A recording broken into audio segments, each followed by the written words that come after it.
tempat ini, di ruangan ini, untuk memulai perkuliahan kami. Seluruh perkuliahan kami sore ini kami serahkan dalam tangan pengasihan Tuhan, karena Tuhan yang menuntut dan menyertai kami. Inilah doa kami dalam nama Tuhan Yesus kami berdoa. Amin. Amin. Tiro tolong kita share dengan apa? Ya, teman-teman, terima kasih atas kesempatan yang saya diberikan kepada kami kelompok hedonisme, yang dimana kelompok ini akan membahas tentang bagaimana itu hedonisme. Ya, tanpa membuang waktu lagi, hedonisme itu adalah suatu pandangan filosofis yang mengungkapkan bahwa kebahagiaan atau kenikmatan adalah tujuan utama dari kehidupan. Dalam konteks ini, hedonisme sering dibagi menjadi dua jenis. Pertama itu hedonisme etis, yang mana hedonisme ini menyatakan bahwa tindakan yang benar adalah tindakan yang menghasilkan kebahagiaan dan mengurangi penderitaan. Hedonisme yang kedua itu hedonisme psikologis, yang mengklaim bahwa manusia secara alami terdorong untuk mencari kesenangan dan menghindari rasa sakit. Untuk ciri-ciri hedonisme akan dibacakan oleh teman kelompok saya. Dipersilakan. Ciri-ciri hedonisme yang pertama, fokus pada kesenangan. Hedonisme menempatkan kesenangan dan kebahagiaan sebagai prioritas utama. Yang kedua, penghindaran penderitaan. Individu berusaha untuk menghindari rasa sakit dan ketidaknyamanan. Yang ketiga, materialisme. Seringkali hedonisme terkait dengan pencarian kesenangan melalui hal-hal material seperti makanan, minuman, dan hiburan. Yang keempat, kepuasan instan. Penekanan pada pengalaman langsung yang memberikan kesenangan tanpa banyak memikirkan konsekuensi jangka panjang. Yang kelima, relatif. Pandangan bahwa apa yang dianggap menyenangkan dapat bervariasi antara individu dan budaya. Selanjutnya akan dibacakan oleh teman saya. Kemudian ciri-ciri penganut hedonisme etis. Yang pertama, penekanan pada kebahagiaan. Mereka percaya bahwa tujuan moral utama adalah mencapai kebahagiaan atau kesejahteraan maksimal. Kemudian yang kedua, pertimbangan konsekuensi, di mana dalam pengambilan keputusan mereka mempertimbangkan dampak tindakan terhadap kebahagiaan orang lain. Yang ketiga, prinsip utilitarianisme. Banyak penganut hedonisme etis juga mendukung prinsip itu yang menekankan kebahagiaan terbesar untuk jumlah terbesar. Kemudian yang keempat, tanggung jawab sosial, di mana mereka merasa bertanggung jawab untuk meningkatkan kebahagiaan di masyarakat dan mungkin terlibat dalam kegiatan sosial. Yang kelima, penghargaan terhadap kualitas kesenangan. Mereka membedakan antara jenis kesenangan yang lebih bermakna dan memuaskan dan yang sekedar bersifat sementara. Lanjutkan oleh teman saya.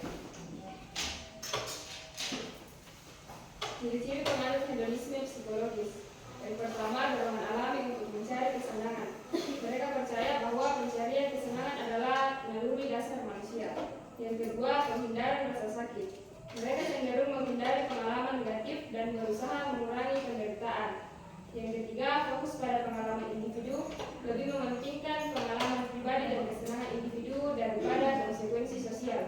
Yang keempat, kepuasan instan. Cenderung mengutamakan pengalaman yang memberikan kepuasan cepat tanpa mempertimbangkan konsekuensi jangka panjang. Yang kelima, relativitas pengalaman, menyadari bahwa kesenangan dan preferensi bervariasi antara individu dan budaya tanpa standar universal. Saya kembalikan ke moderator.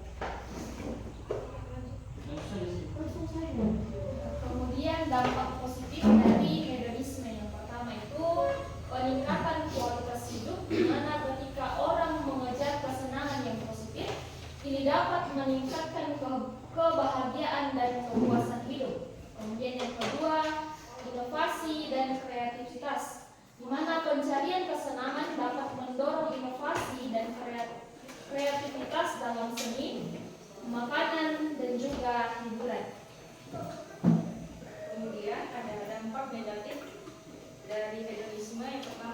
Kecenderungan ini untuk mencari kesenangan dapat menyebabkan kecanduan baik terhadap substansi maupun perilaku. Kemudian ada krisis identitas, ketergantungan pada kesenangan yang dapat membuat individu itu kehilangan tujuan hidup yang lebih dalam.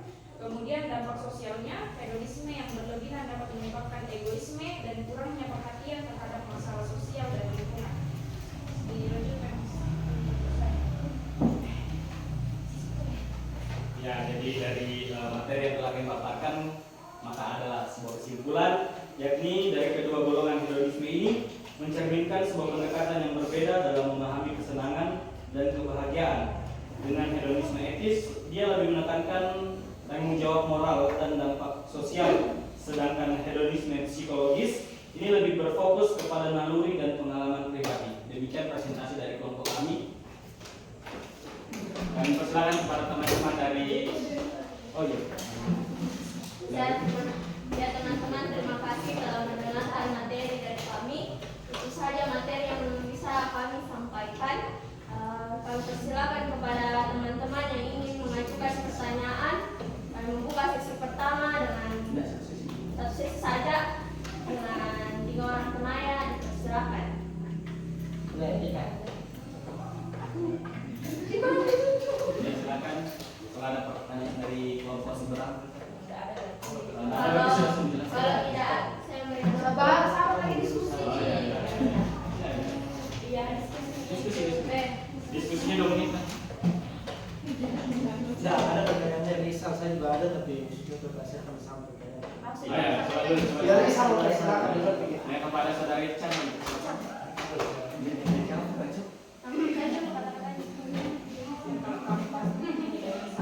Mungkin saya sedikit sambil menunggu teman saya berpikir gitu ya. Ya. Silakan berdiri, sebutkan nama. Penting. Video. Misal polis sudah tulis. Perkenalkan, nama saya Rika Puspitasari. Halo, Rika. Saya berasal dari kelompok 2. Halo. Reski C. Saya bertanya tadi kan katanya kelompok materinya, katanya itu hedonisme itu mencari kebahagiaan. Apa tadi itu mengurangi penderitaan kan? Tapi kenapa nyatanya kalau hedonisme itu malah menambah penderitaan? Bagaimana kepandangan kelompok tentang itu? Tentang hedonisme yang sejenis itu, kayak dia tuh mencari kebahagiaan, tapi sebenarnya dia nambah penderitaan dengan cara gaya hidupnya yang mewah, tidak sesuai dengan budgetnya, tapi mewah. Gitu. Bagaimana pandangan kelompok tentang itu? Menurut kelompok, kan hedonisme katanya kelompok tadi tidak begitu, tapi kenapa nyatanya seperti itu? Menurut kelompok itu sebabnya oleh karena apa? Kalau dijelaskan ya. Terima kasih. Ya, masuk suara. Matur suwun. Oke. Sami-sami, Mbak. Oke. Selanjutnya dari Kongresan. Silakan berdiri, sebut nama.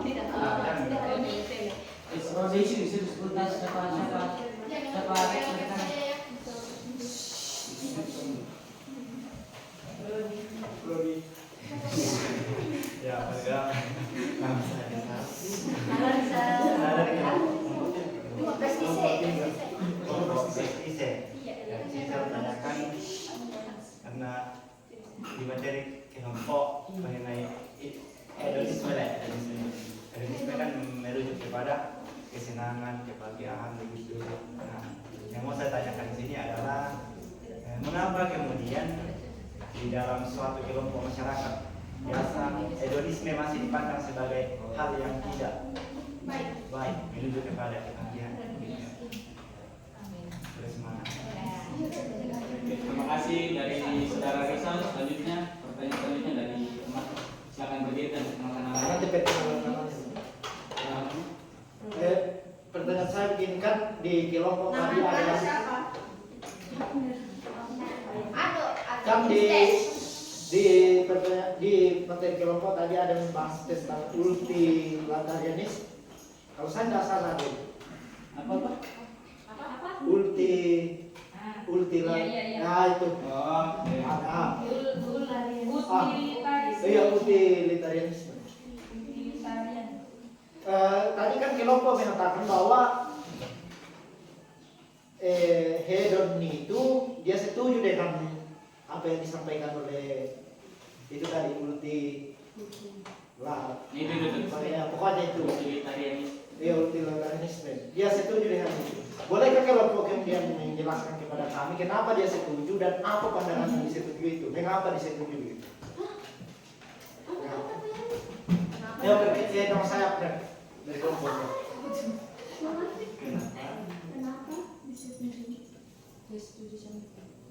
setuju? Ya, Dengan Kenapa Indonesia setuju dengan utilitarianisme? dalam hal apa mereka setuju begitu? Kau harus jelaskan secara detail ke bawah. Pokoknya sebenarnya berbau. anu ya, faktor. Itu jelas. Ya, kami akan langsung jawab pertanyaan dari kelompok. Ya, kepada saudara sekali kami silakan. Ya, yang utilitarian itu tadi penjelasan kami, banyak pemanut hedonisme etis juga mendukung prinsip utilitarian yang menekankan kebahagiaan terbesar untuk jumlah besar. Jadi kenapa prinsip ini ada kayak kenapa hedonisme itu apa tadi lagi itu? Setuju. Kenapa mereka setuju ya karena yang dalam prinsip utilitarian ini yang untuk menekankan kebahagiaannya itu yang penganut hedonisme etis itu yang mendukung itu begitu ya maksudnya untuk bagian itu kenapa ya prinsip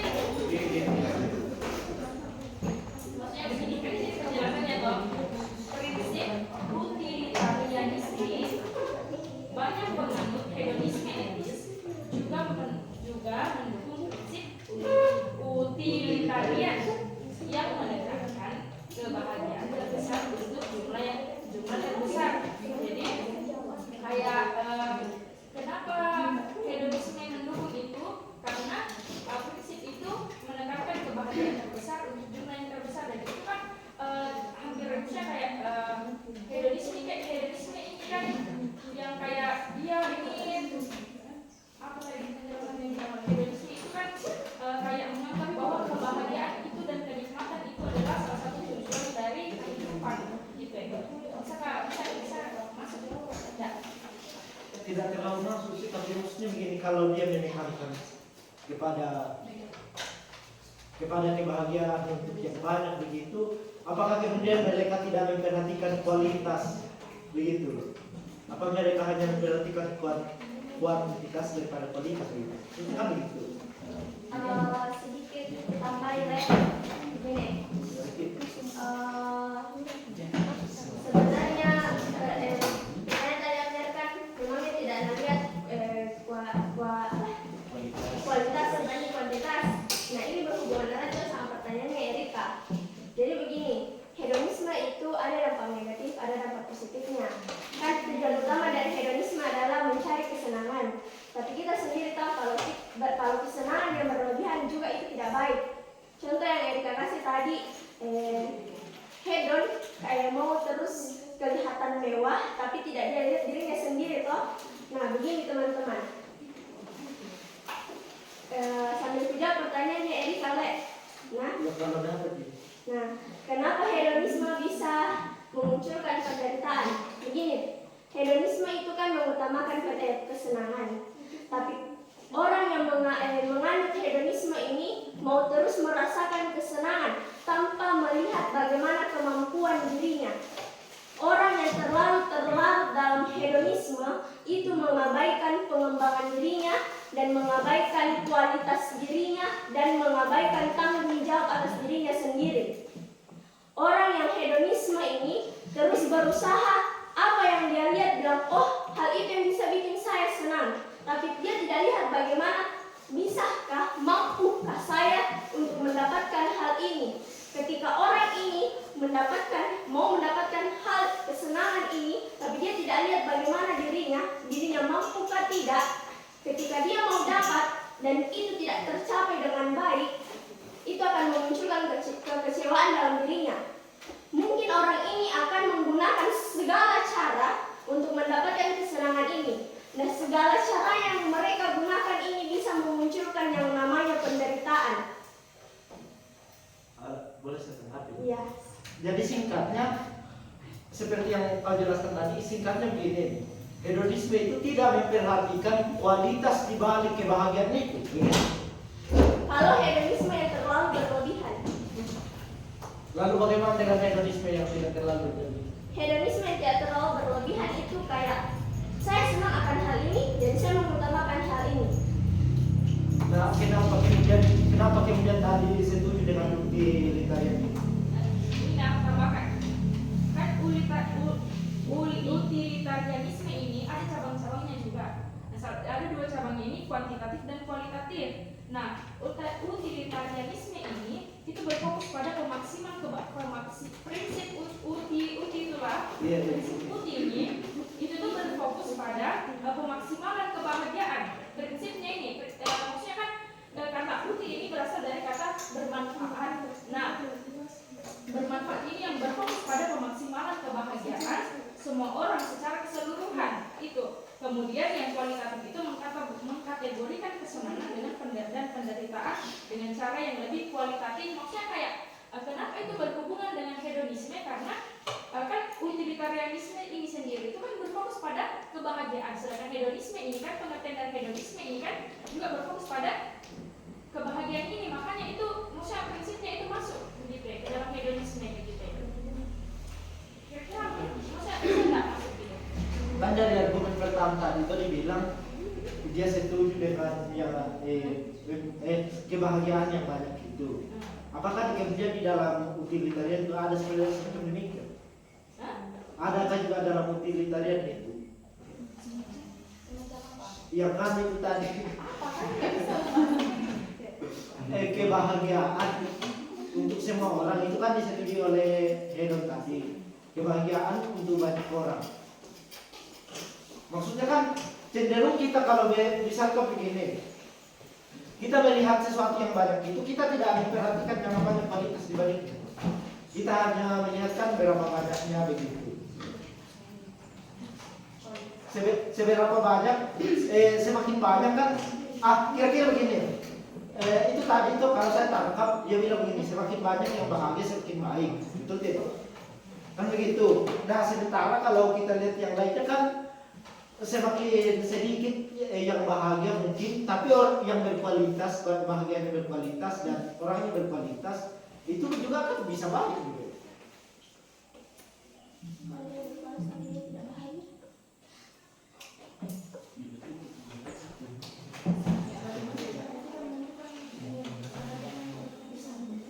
Moderator, tapi ada yang mau sangka, boleh nggak? Ya, silakan. Bisa saya singkat Iya. penjelasan saudara ini tadi. Iya. Kan saudara ini mengatakan begini. Jika hedonisme berlebihan itu juga tidak baik bagi seseorang. Muncul dalam pikiran saya begini. Iya. Bagaimana kemudian hedonisme di dalam diri seorang ini dibatasi agar tidak berlebihan? Nah, caranya dibatasi ya, kenal dirimu sendiri. Kau mampu kan tidak? Kau kenal diri. Maksudnya Kenal gini. Kalau kita mau batasi hedonisme kita, kayak kita kenal kemampuannya kita. Jangan apa yang orang lain punya, kita juga mau punya. Kalau kita tidak mampu, bagaimana cara kita mendapat orang lain? Kan beda-beda. Contoh kayak begini. Kita lihat temannya kita punya HP baru. Kita mau juga. Nah, sedangkan kita sendiri kita tidak lihat dirinya kita. Kita mampukah tidak beli HP itu? Atau kita lihat masih bagus ini HP, tak buat apa untuk beli HP baru. Nah, kalau kita paksakan kita mau HP baru itu, otomatis itu akan membuat kita menjadi menghalalkan segala cara. Segala cara ini bisa berdampak buruk untuk dirinya kita sendiri. Entahkah kita mencuri, entahkah kita pergi jual semua barangnya kita untuk mendapatkan hal yang kita mau. Kalau kita tidak lihat dirinya kita sendiri. Jadi salah satu cara untuk meredam hedonisme kita yaitu kenali diri kita sendiri. Kita mampukah, kita perlukah untuk mendapatkan hal ini. Jangan semua yang kita lihat, semua itu yang kita mau. Lalu bagaimana dengan orang yang mampu? Ya kalau kau mampu ya silakan. Itu bonus. Kalau kau mampu ya silakan. Selagi kau bahagia, selagi kau mampu, silakan.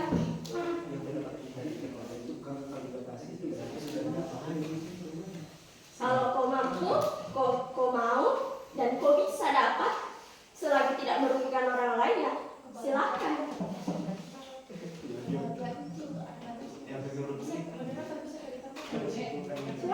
Iya, hedonisme itu jangan dianggap bahwa hedonisme ini adalah salah satu yang salah begitu.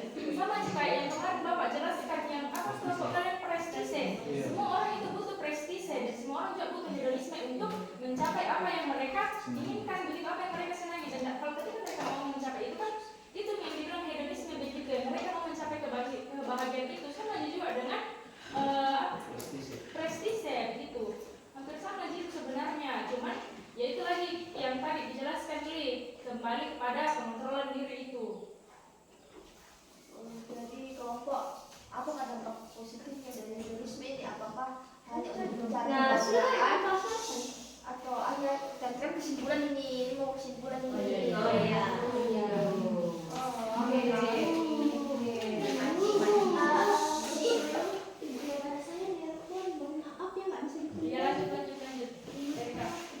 Kan hanya untuk cari kebahagiaan atau ada yang dapat dampak lain dari hedonisme ini? Kalau dampak positifnya ya, dampak positifnya ini peningkatan kualitas hidup.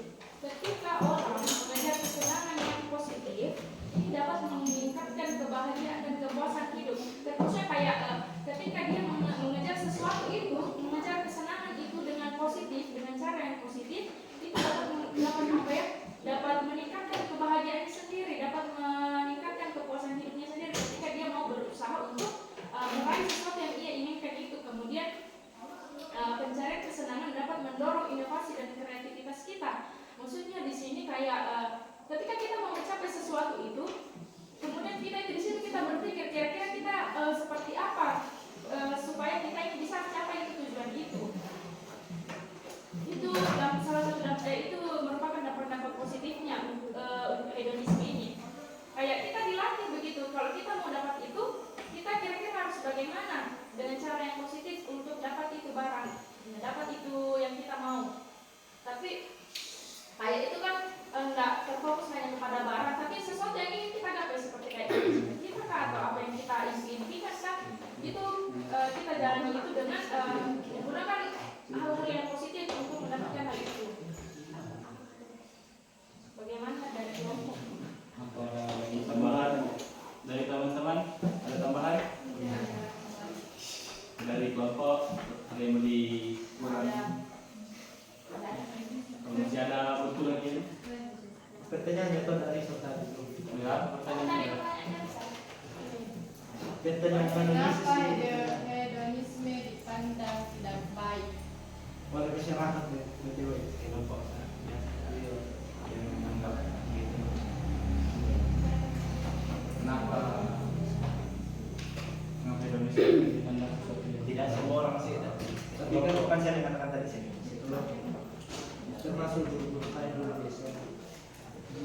Karena kalau menurut secara ini ya, kalau misalnya kan banyak orang, bahkan kita pun menganggap bahwa hedonisme itu salah, ketika kita nggak pelajari. Sebelum kita tahu itu, bahwa kita tahu bilang hedon itu ya hambur-hambur uang kah, hedon itu boros-boros. Itu. Kenapa dia pikir bahwa hedon itu tidak bagus, karena kita tidak berusaha untuk mencari tahu sebenarnya hedon itu artinya apa. Ternyata hedonisme itu salah satu cara untuk mencapai kesenangan itu. Karena kan orang biasa beranggapan bahwa yang senang-senang itu atau yang kayak begitu-begitu itu kan hedon. Makanya orang biasa pakai istilah hedon sampai orang itu kayak menggunakan kata itu saja dan bukannya ketika kata itu didengarkan kita langsung berpikiran yang negatif. Tanpa kita tahu, tapi ketika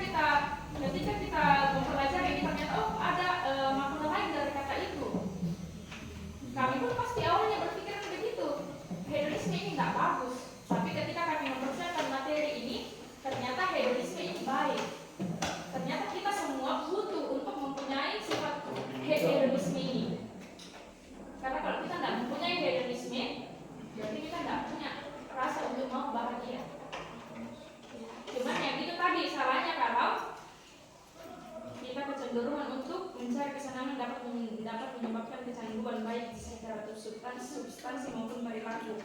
Kalau kita kecanduan yang dengan maksudnya kita mau menggapai itu dengan cara yang tidak baik yang kayak dijelaskan oleh teman kelompok saya tadi. Ya, sedikit teman-teman, sebenarnya hedon ini memang ada baiknya, ada buruknya. Tapi bagaimana kita lagi bagaimana kita lagi pahami hedonisme ini? Karena tanpa bisa dipungkiri, memang kita dalam dirinya kita itu punya namanya hedon. Cuman kita perlu lihat kita mampu tidak dapat hedonnya kita sesuai kemampuannya kita. Dan kita juga kalau disadarkan, kalau kan biasa ada orang bilang, nah kalau tidak sadar di terlalu hedon nih, halalkan segala cara ya.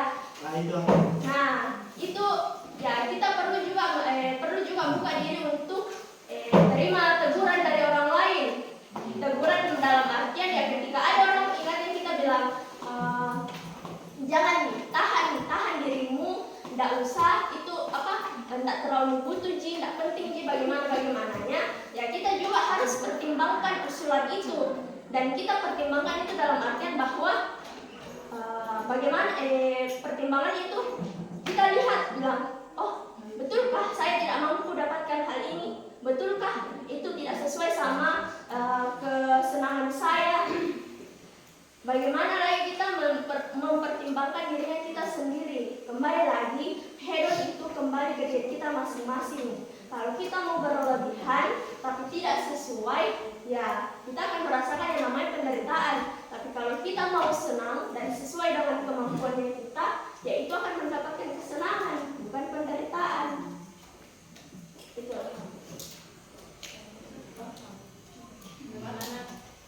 Kalau begitu apa itu kebahagiaan? Itu menurut kamu apa kebahagiaan? Sesuatu yang bikin kau senang. Ketika kau alami sesuatu, ketika kau merasakan sesuatu hal dan perasaanmu seperti gembira, bisa buat kau senyum, bisa buat hatimu berbunga-bunga, bisa buat sesuatu hal itu kau ingat terus bilang, kalau kau ingat, kau menjadi hal yang kayak kau senyum kah, kau bahagia kah, itu yang namanya kesenangan. Dan iya kebahagiaan itu bukan cuma kayak kau ekspresi senyum, tapi hatimu tidak senang, itu bukan kesenangan. Itu. Tapi yang memang betul-betul kayak hatimu senang, pikiranmu senang, kamu mengekspresikan itu senang, itu namanya kebahagiaan. Peaceful. Ada batas dari kebahagiaan. Menurutnya kelompok sampai kapan kita sebenarnya dan bagaimana kebahagiaan? Ya itu dirimu sendiri yang dari orang itu sendiri. dari pribadimu sendiri. Kalau kau mau cari bahagia, kau cari terus. Secara umum bagaimana tuh? Secara umum dan Sebenarnya agak susah kita untuk menentukan kesenangan karena setiap orang itu punya rasio kesenangan itu sendiri masing-masing. Dia punya batasan tersendiri. pasti dong ada secara umumnya gitu, segala sesuatu kan ada secara umum. Iya, kebahagiaan secara umum. Kebahagiaan secara umum ya. Kau hidup ulang tahun atau ya sesuai dengan hedon nah. Hedon sesuai dengan materi kami, hedon ya kesenangan yang secara umum ya bisa mendapatkan apa yang kita mau, bisa dapat apa yang kita mau, baru kita sampai di situ kebahagiaan.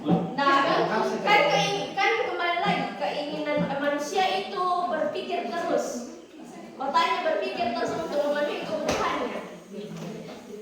Nggak mungkin kebahagiaan itu cuma sampai situ. Nggak mungkin kebahagiaan itu cuma sampai Contoh situ. misalkan nih Albert diterima pacarnya kan senang nih. Dan nggak mungkin kebahagiaan sampai situ, pasti ada tujuan lain supaya dia nikahkan ini kan. Kalau sudah nikah kan menjadi sebuah kebahagiaan kamu bentuknya keluarga. kalau diterima sama pacar kan Itu kan contoh di sana. Kebahagiaan ya kembali ke dirimu, kau bahagia. Intinya kelompok kami membahas tentang kebahagiaan. Kebahagiaan dan kesenangan.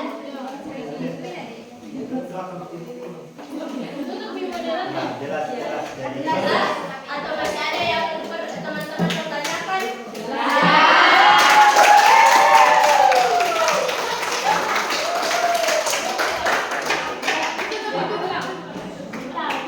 Ya, kita